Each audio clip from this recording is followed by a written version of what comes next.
everybody, SONGOSHUAKU here, and welcome to my review for the very historic first ever all-women's pay-per-view. I'm talking about WWE Evolution. You know, when it comes to this pay-per-view, I felt like it was some sort of mystery, you know, full of many changes that no one sees. Okay.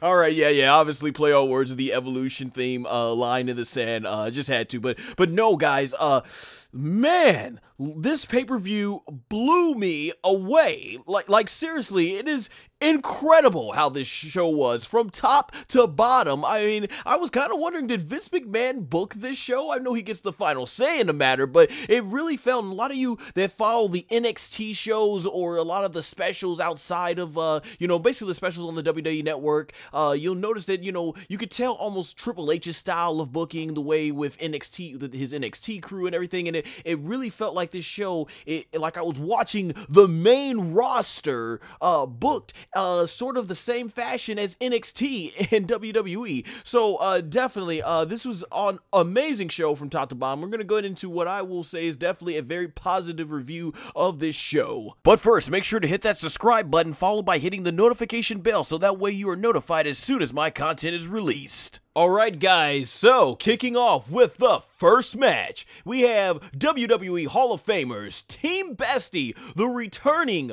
Trish Stratus and Lita, taking on originally what was supposed to be Mickie James and Alexa Bliss, but unfortunately Alexa Bliss still suffering through concussion issues. Hopefully she gets that taken care of soon. Replacing her would be Alicia Fox. Now I'm gonna be honest, when I think of dream matches to have Hall of Fame legends like Trish Stratus and Lita coming out of retirement to face, Alicia Fox is not exactly on, and I think many fans would agree, not exactly on the number one spot on your list of people who currently you would like to see them face. But however, I'm going to be honest, put yourself in Alicia Fox's shoes. I mean, she never probably thought she would ever be in this situation. You're going to go in teaming with Mickie James against Trish and Lita, three of the all-time great, you know, pioneers in the women's division, and I knew this had to be a big deal for her. But anyways, as far as the match is concerned, I enjoyed it. It was you know, a feel-good match. Crowd started off red hot. I don't know if you guys noticed at the beginning of the show, Michael Cole, his microphone was messing all kinds of up, and they even heard somebody in the production crew say, your mic is not working.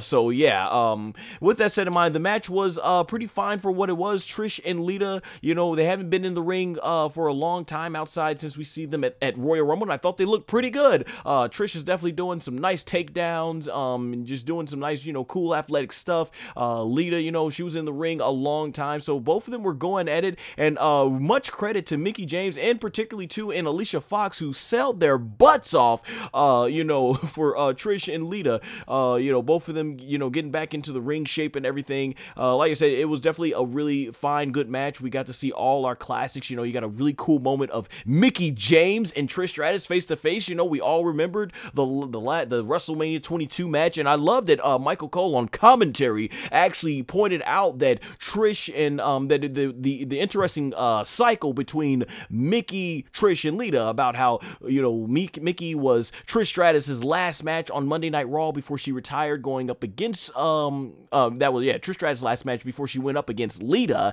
and then ironically it was Mickie James who retired Lita at Survivor Series back in 2006. So it was, you know, really interesting, you know, because both women, you know, sort of you could say passed the torch to Mickie James to carry on into what we would know as, you know, the big, you know, time with the Divas division and all that stuff. But overall, it was really good to see all three of these women back in the ring again, and like I said, I think Alicia Fox did a great job selling and everything, you know, just to make this match overall. It was good stuff. We got to see, you know, Trish Stratus pull out the chick kit. We got to see Lita do the moonsault off the top of the rope, and she freaking nailed it on both Alicia and Mickie, and that was great because everybody remembers back in the Royal Rumble when Lita did that, she almost undershot it and almost dang near damaged her neck again. Oh man, that would have have been absolutely terrible. But no, yeah, like you said, I thought the women looked great here. And then what else? We had the finish of the match, which I thought Trish kind of played up the crowd too long, you know, pondered to the crowd a little too long, but that's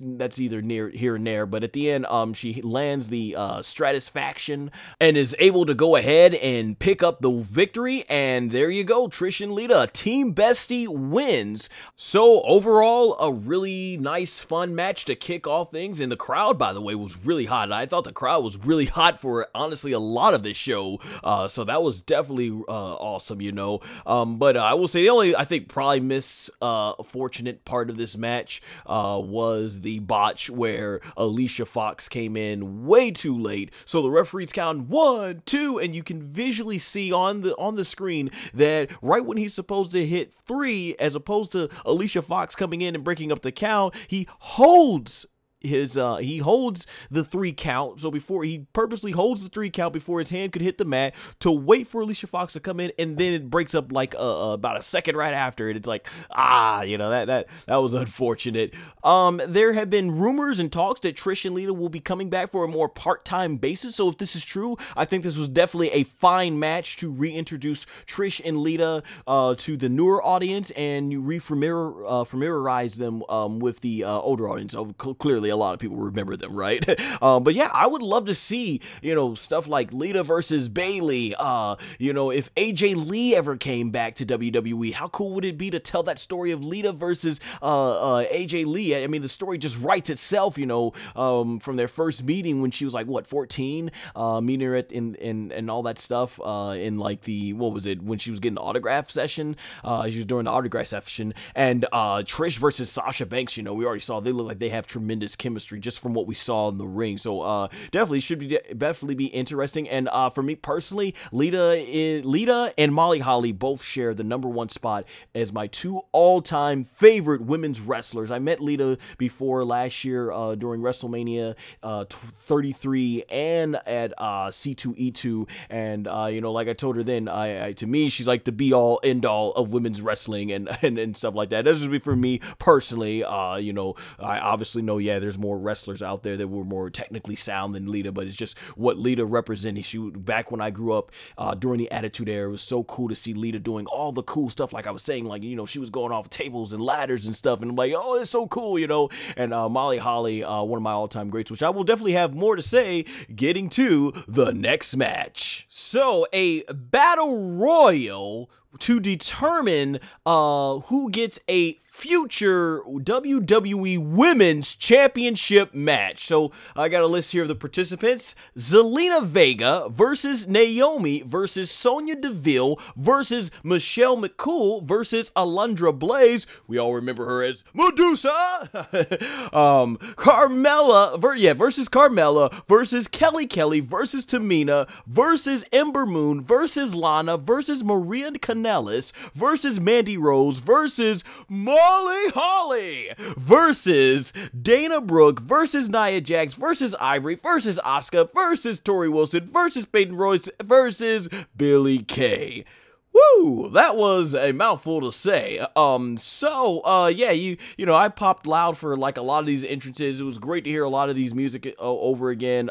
Great to see so many women of the past and the present join forces here in this match. And by the way, let me get this out the way, because for a lot of the particular legends, a lot of them coming back were either in their 40s or 50s, and these women look tremendous. Like, just, you know, the stuff that I love about this is it really goes to show that if you take good care of yourself and you know, have a positive mindset and healthy lifestyle, man, like, look, you guys see how fantastic these women look, you know, so it really proved, you know, age is only a number, you know. So definitely I just want to go ahead and give props to all the women who stayed in tremendous shape, you know, over the years. So after the Iconics go ahead and basically try to annoy everyone, they're quickly gained up by and thrown out by all the legends. Then from there, the legends are then assaulted by all the newer generation women currently. So,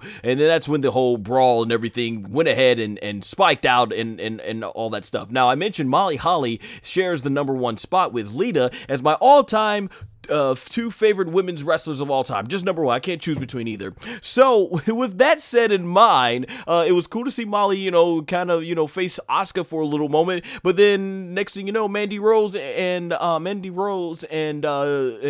Sonya, they throw Molly Holly out of nowhere right as the match begun. I don't even think we were a minute into the match. And I'm like, what? That's all? We don't even get the Molly go round? Like, really, if I got one complaint from the show, it will be that, because like I was looking forward to seeing Molly Holly again here.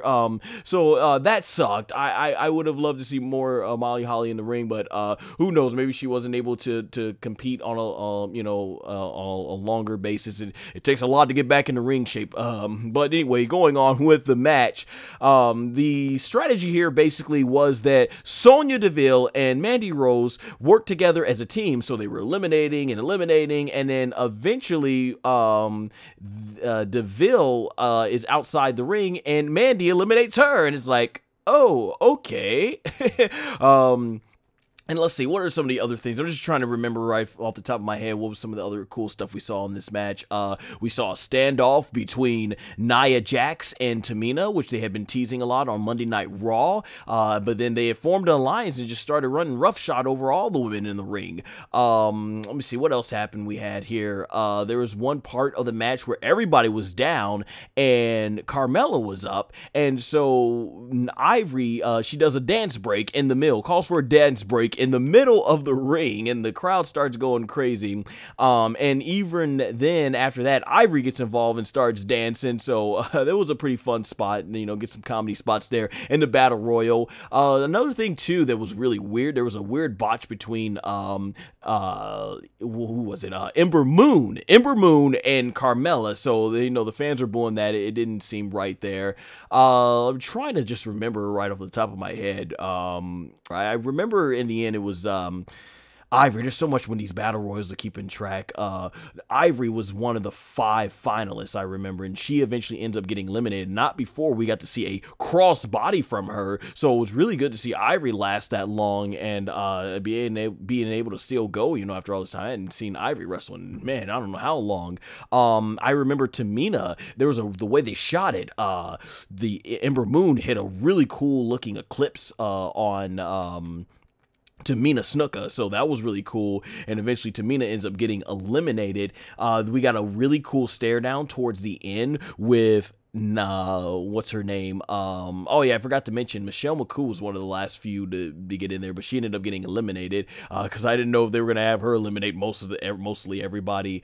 Asuka, yeah, because Asuka and Naomi worked together good as a team in the match too. That was really cool. But it comes down to in the ring, Asuka and Ember Moon. So everybody is like wondering exactly like, oh, here we go, what's gonna go down? And people started chanting NXT, NXT, NXT, and they start going at it. And this is the moment where I'm like, okay, are they gonna do the same thing they've done with Asuka, or are they gonna let Ember Moon get her moment here? Because these were definitely one of the 2 women that I thought should win. Definitely Asuka to get the momentum back, or go with Ember Moon, who currently she's probably got some of the best momentum going. They haven't really booked her in high profile matches, but they haven't buried her either. So eventually Asuka is thrown out by Ember Moon. So we finally, after all this time, we finally get a moment where Ember Moon has basically gotten one up over Asuka finally. So I was cool with it. I was fine with that. If Asuka gets eliminated, who better than Ember Moon? So it comes down to Nia Jax and Ember Moon, and I'm like, okay, this would be Ember Moon's moment. And I was really wondering if they're gonna do a Chris Benoit and Big Show 2004 ending where Benoit had I think was it like a headlock or a guillotine, something on Big Show, and eventually he was able to just drag Big Show's body over the ropes and win something. And that's the type of thing they're going to do with Nia Jax here. And that's not exactly what happens. Selena Vega comes out of nowhere, and I'm like, oh, I totally forgot she was in the match. And I guess she tried to eliminate them both, and she thought she won, even though her music wasn't playing. And then the way they shot this was great too.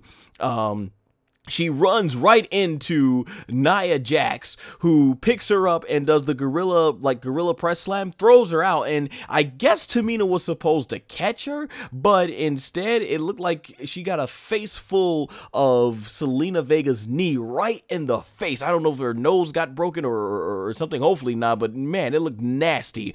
And so yeah, it gets right back down to Nia Jax and Ember Moon, and surprisingly, Nia Jax ends up taking down Ember Moon and throws her out of the ring, and there you go. Nia Jax is the winner. And I was like, oh, wow, I was really hoping this was going to be Ember Moon's moment. Now, don't get me wrong, like, when I look at Nia Jax, in the way she's been booked, I thought her title reign ended way too soon, and I felt like she should be booked as more of a dominant force than what WWE has done, but it kind of felt like they just let all her momentum go down just so they can go ahead and push Ronda and Alexa Bliss. So, yeah, and I kind of figure at this point what I'm thinking is Nia Jax probably wins this because they don't want Ember Moon to lose so soon if she had to go up against like Ronda Rousey. So looks like for Survivor Series, they're going to go ahead and continue on Nia Jax versus Ronda Rousey, because I was there in Chicago for Money in the Bank and these two women did not get a decisive finish to their match. So it looks like we're going to get that decisive finish now.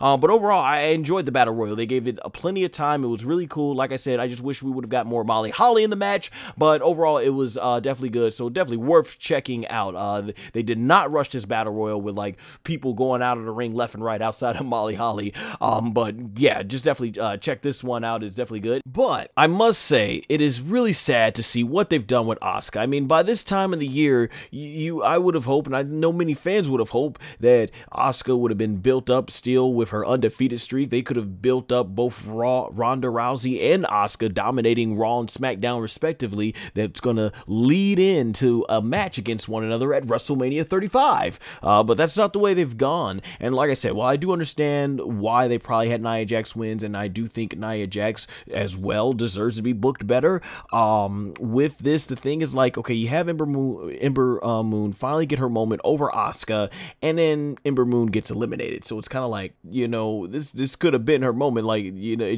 I feel like it further diminishes what they've done. Like you diminish further what they've done with Asuka, even worse.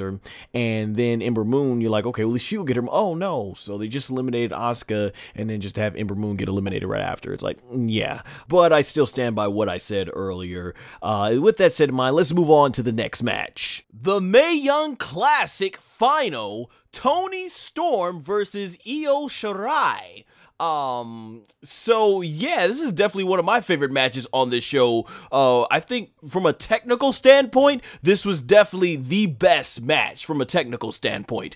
Now I didn't really follow the Mae Young Classic, just didn't have the time, and nor have I followed these women's career. I've heard, especially particularly Toni Storm, I've heard a lot about her. So this was like, I'm pretty sure many who don't follow, who mostly follow the main roster, this was definitely your first time seeing these two women wrestle, and they definitely made a great first impression, I felt. This match was really good, just a lot of great technical wrestling. I liked when what was it, Tony's going into the ropes and Io Shirai, she drops down, and usually the wrestler jumps over them, but instead she goes ahead and turns to the right and comes back with a drop kick. There's a part where they're fighting on the outsides of the ring apron, and Toni Storm delivers a German suplex to Io Shirai, and who was that? Was that Beth Phoenix, I think, or it was on commentary? She made sure to emphasize it's the hardest part of the ring.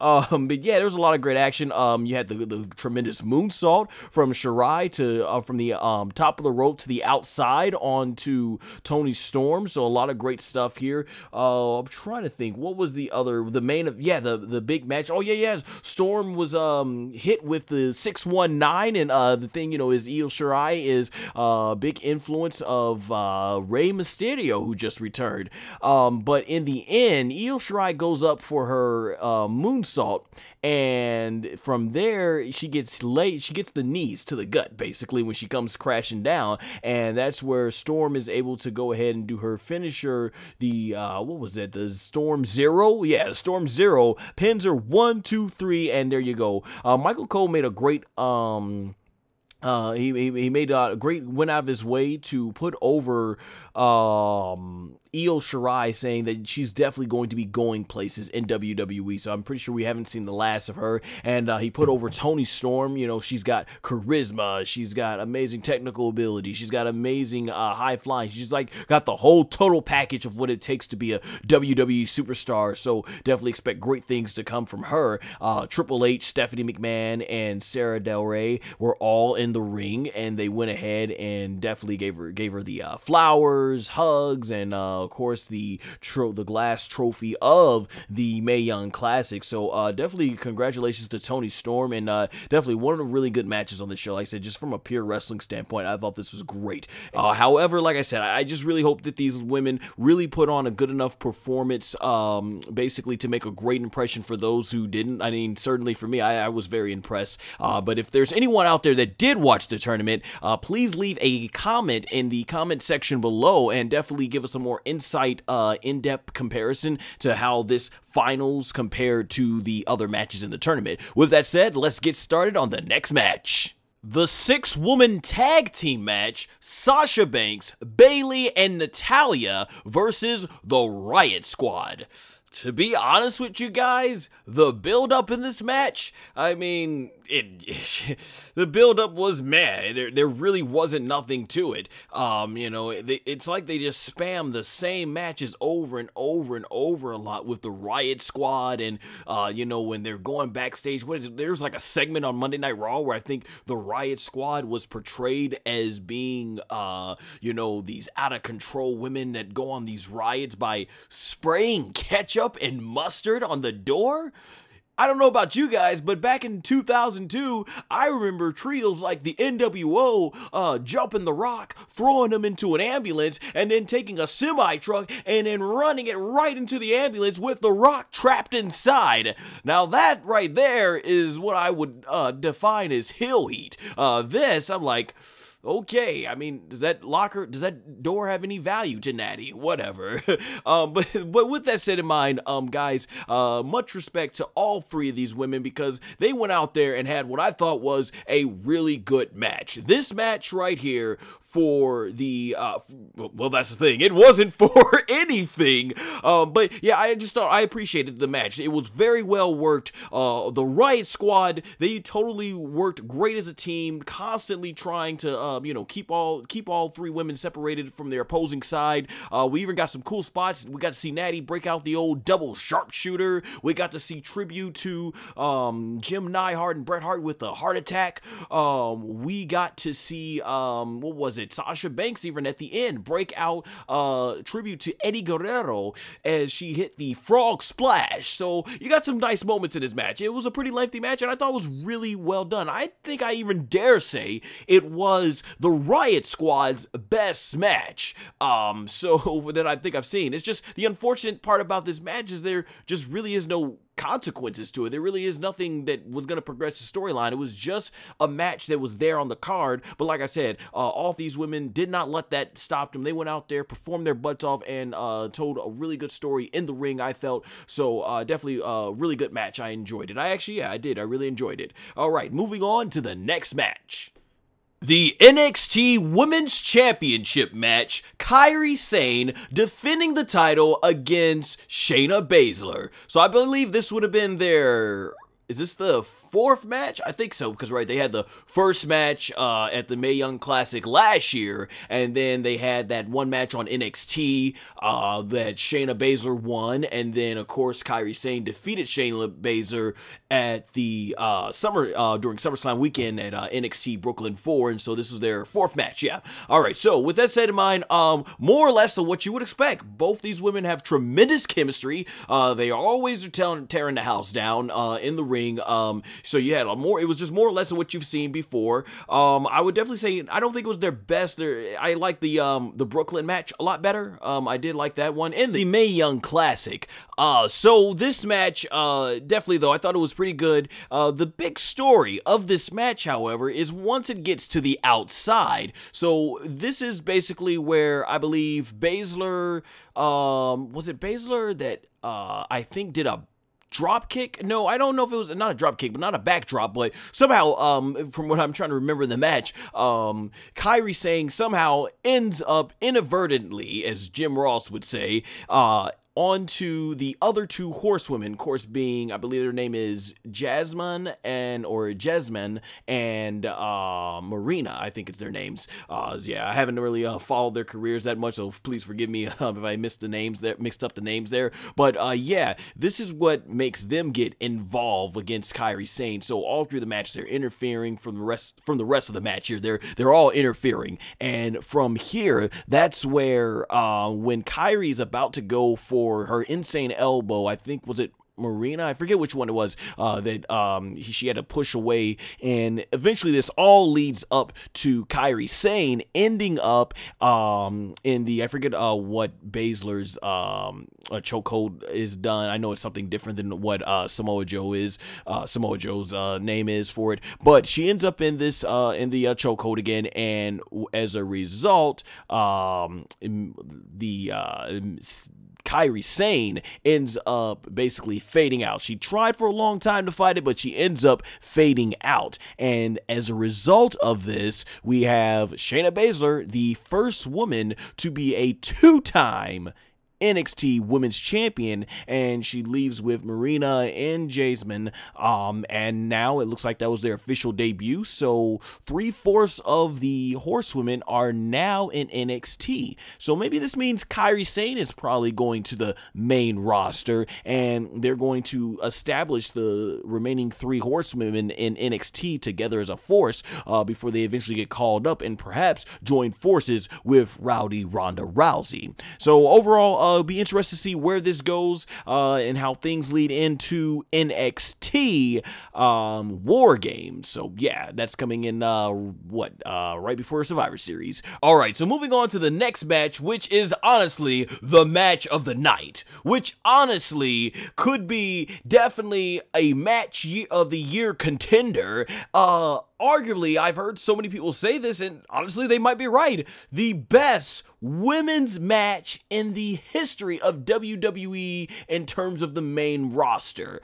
I'm talking about the second ever last women's standing match, Charlotte Flair versus the champion Becky Lynch. The storyline build up to this has been incredible. Becky Lynch has been, as she would say, straight fire when it comes to this run where they're trying to present her like a heel, but the fans still love her greatly as a babyface, and you got Charlotte who's being presented like a babyface, but the fans treat her like a heel.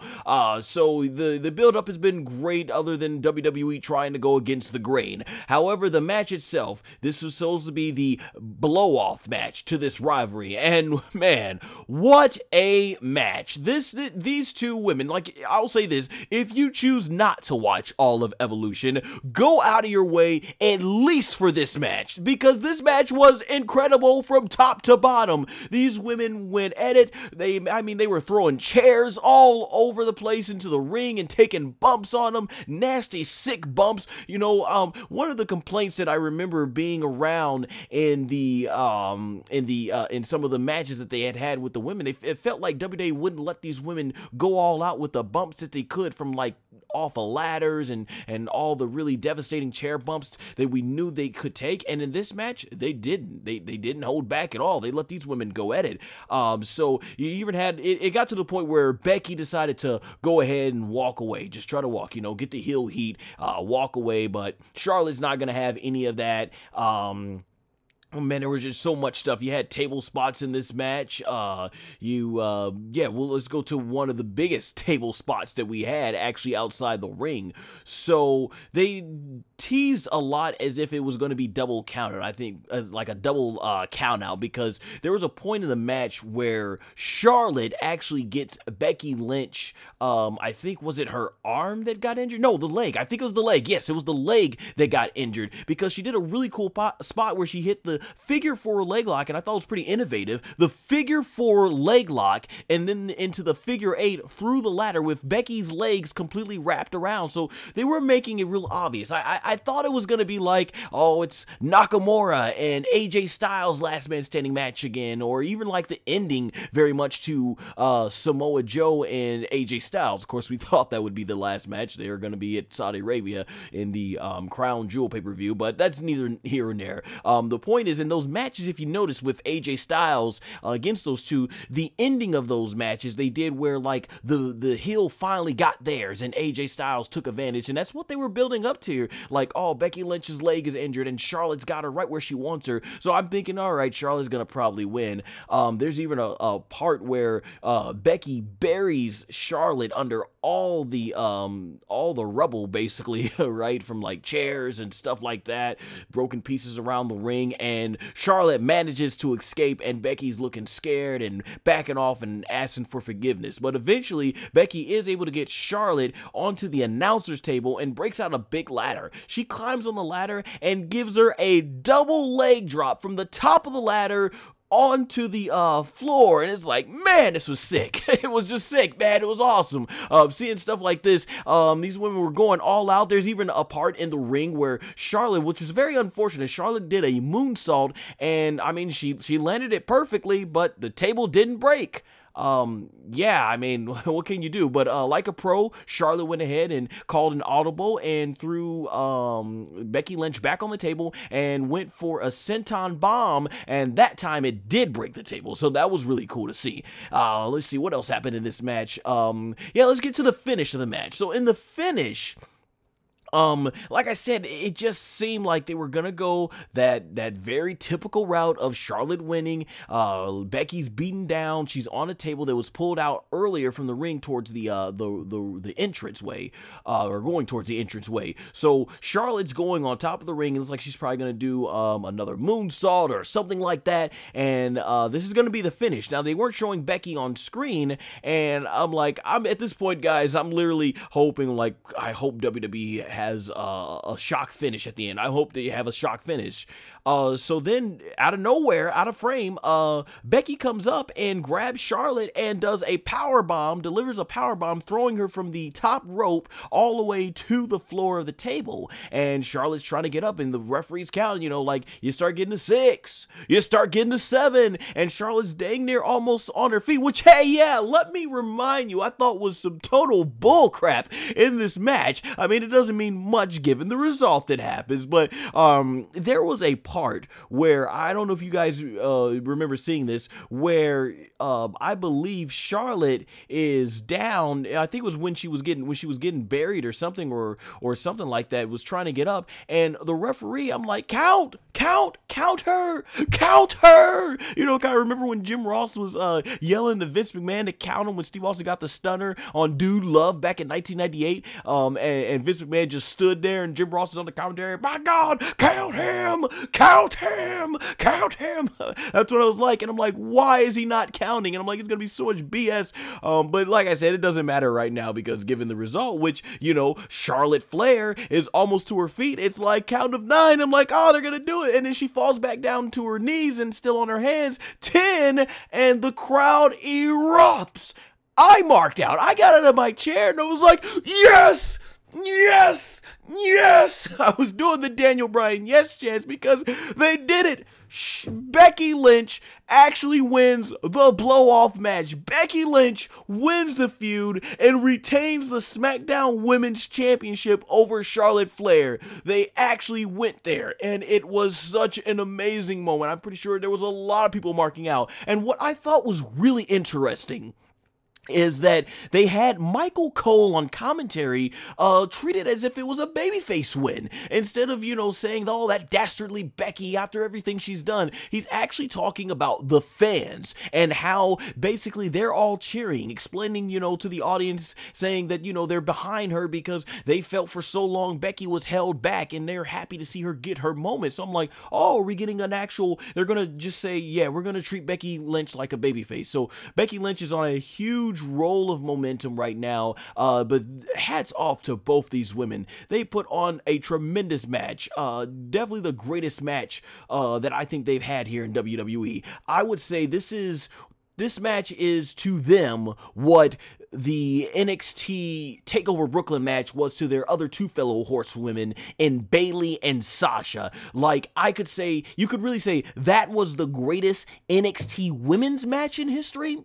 And this was the greatest main roster match in history. Now, which was better between these two? Not so sure. That Bayley and Sasha Banks match at Brooklyn was pretty darn emotional, but there was a great build-up story here, and both had great stories, so it's just really interesting. Hopefully, WWE eventually gets on track with Bayley and Sasha, because I think so far since they've come to the main roster, I think you can't deny it. Even when Becky Lynch seemed like she was being held back, I feel she was still more strongly featured on SmackDown, but clearly right now Becky Lynch and Charlotte Flair are absolutely killing it, and I hope to see Bayley and Sasha get put back on to higher degrees, just like these women were produced here tonight. Tremendous match. They both showed why they are two of the absolute best in the world. I felt they went out there, and this is going to be an all-time classic that will be remembered for many years to come. And guess what? It doesn't hurt Charlotte Flair, because she's already super established, and if the rumors are true, she's facing like Ronda Rousey at WrestleMania, then hey, that works. And this is a good momentum ride for Becky Lynch, still the women's champion. I can't say enough good things, so definitely check out this match. With that said, guys, let's move on to the main event, and let's be honest, there's no way these women were gonna follow this, but I understand why the WWE had to go there, because I think when they put these two women as the main event, they say ticket sales did indeed rise, and I think that's what we have to remember here, is that Nikki Bella, even though she represents that Divas era, is that the Total Divas and the Total Bellas, the shows they have on the E, is really helping bring in a larger female demographic for WWE, and that's the reason why, they push her so strongly. Shoot, I remember talking to Victor Noel Bizarro, who was the camera assistant in my upcoming short film Battleception. His cousin had told me that she likes Total Bellas. I was like, not Total Bellas, but Total Divas, and I was like, oh, I didn't know you're a wrestling fan. She said, oh, no, I'm not. I just like the Total, she's like, I just like Total Divas and the whole John Cena and Nikki Bella relationship, and that's when I realized, wow, this even if it doesn't translate to the product, this gets WWE knowledge out. She knows who Nikki Bella and John Cena is, and not even a wrestling fan, and I think that's what WWE wants, right? And then Ronda Rousey, obviously UFC Hall of Famer, and quite honestly, at the rate she's going WWE Hall of Famer, you had to put her right here in the main event. I think there's no way these two women were gonna follow that main event. But that being said, Ronda Rousey and Nikki Bella for the Raw Women's Championship, I thought was actually a very good follow-up match. I thought that would have been better off as the just from a performance standpoint, this would have been much better off as the co-main event, and then you have Becky and Charlotte go all out like they did here in the actual main event. But it was really well done. So it starts off a lot with Ronda Rousey just toying around with Nikki Bella, because let's face it, Nikki Bella, who's going going to take her serious against a UFC Hall of Famer in Ronda Rousey. But the tide of the match tends to turn when Brie Bella starts interfering in the match, and Nikki and Brie keep running Rousey into the turnbuckle posts outside, and this is where Nikki starts to get a lot of offense, and Ronda Rousey does a great job at selling, and Nikki and Brie are doing a great job at working as the heels. And this is where in the match, it works. It makes sense, with a constant amount of interference. Like, I may have complained a lot about it between Shawn Michaels interfering against at the Super Showdown, but I didn't think it was needed for Triple H and The Undertaker. But here, you need a plot device for the fans to take Nikki Bella somewhat seriously against Ronda Rousey in the storyline. So it was very greatly worked. Ronda Rousey even went on the top rope and did a huge bump where she did a crossbody and just lands, bam, full body right onto the canvas as Nikki gets out the way. So, Ronda's going out there. You had, once again, Brie Bella constantly interfering, but Ronda does eventually get Brie Bella thrown over the announce table, and that takes care of her. But when she gets in the ring, you end up getting Nikki Bella, who ends up even, I think did she get ragged out? I forget whether she got ragged out before or after, but Nikki Bella does eventually hit the Rack Attack 2.0 and gets a near fall on Ronda Rousey. And then I think maybe after that, she gets ragged out by Ronda. And eventually this, of course, leads to Ronda dropping the armbar on Nikki Bella. Unfortunately, I still don't know why she doesn't fully extend and just not apply full pressure so she doesn't break the arm. Instead, I mean, just look at like Daniel Bryan versus AJ Styles on SmackDown. Daniel Bryan fully extended AJ Styles' arm but didn't put the pressure on it. She did it so well against Stephanie, so I don't know why she does this thing where she bends the forearm, and I don't know why. It looks awkward. But nonetheless, Nikki Bella taps out, as I believe we all expected, and Ronda Rousey goes on to a very long celebration. Like she kept looking to get in the ring, and she was told to get back in the ring, get out, no, get back in the ring, and eventually we find out why, because she is then greeted with all the rest of the women near the stage as everybody celebrates the first ever all women's pay-per-view WWE Evolution.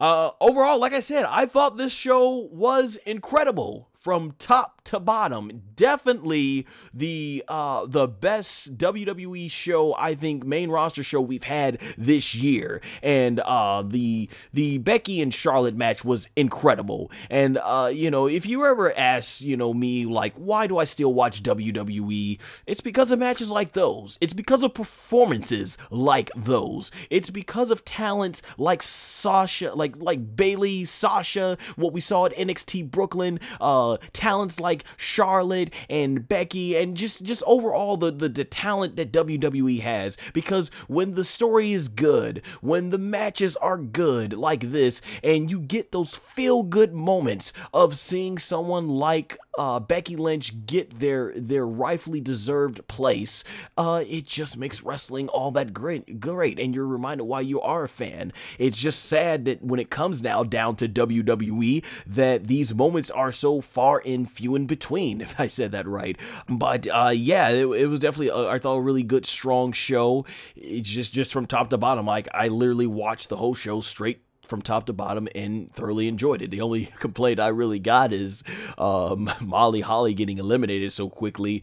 Overall, I don't think it ruined the show at all. So definitely, like I said, check out WWE Evolution. If you only got the time to watch one match, then check out the Last Woman Standing match. And speaking of that Last Woman Standing match, with Becky Lynch coming out victorious, they're going to do the whole Raw versus SmackDown thing once again at Survivor Series. So both women's champions are going up against each other, which means we're getting Becky Lynch versus Ronda Rousey. Now, Ronda has been heavily cheered against the women they've put up her against, like Stephanie, Alexa Bliss, the Bellas, women that it's very easy for the fans to boo. However, against Becky Lynch, this is going to be interesting. Will we get a 50-50 reaction, or will they actually will Ronda actually be heavily booed? It's going to be very interesting interesting to see. But I think this should definitely be an incredible match. This is going to be like, I think, the type of Ronda Rousey match we've been waiting to see, because most of her matches have been her getting like dominated and then making a comeback, or for up to when she's going against someone who's not credible. They usually have to work in the plot devices, as they did with the Bella Twins, and we'll have to see how this goes. So I think it should be very interesting to see. And also, it was really cool to see Trish and Lita team up with Natalya, Bayley, and Sasha Banks take on the Riot Squad and who was it, Mickey and Alicia on Monday Night Raw. So that was some cool nostalgia right there. And you could tell Bayley was just so excited to be teaming up with her childhood heroes. So that was really awesome. And I also didn't get to state that, well, I did say earlier in the review that it was like an NXT show, but one of the things is I did appreciate there being a new set, and you know, they had a different light settings. It was really cool, because you know, it's finally good to see an event that looks different than all your, you know, usual looking sets, you know, with just the graphics change. And it turned out that yes, Vince McMahon was indeed behind the scenes calling the shots in Gorilla. However, the reason why they had a different staging and the reason why the show had a different feel to it is mostly because they had to use most of the NXT equipment in production for this, and they had the Raw somewhere else, because you know, this was kind of a last minute thing, this pay-per-view. And yeah, and but you could see Triple H's influence was heavily all over the show, honestly. That being said, guys, I hope you enjoyed my review. Please make sure to like, subscribe, and comment basically and everything for the review, and I will be back with a review for the show that's been getting booed a lot every time they show the graphics on the show, is the WWE Crown Jewel pay-per-view in Saudi Arabia. And with that said, here are my plugs. So, if you obviously are a fan of WWE or professional wrestling, we'll be doing more audio reviews like this for big events that you can listen to as you go about your everyday life. Also, if you're a fan of Dragon Ball, shonen manga, or anime adapted from shonen manga, make sure to check out my upcoming short film, Battle of Deception, as it's based on those types of genres. I currently have lots of videos such as the teaser trailer and the behind-the-scene interview videos right here on my channel, so make sure to subscribe and hit the notification bell so you can be notified as soon as I release more content regarding Battle of Deception, Dragon Ball, and even WWE. And make sure to like me on Facebook and follow me on Twitter and Instagram, both at SONGOSHUAKU. All links will be in the description below. Take care!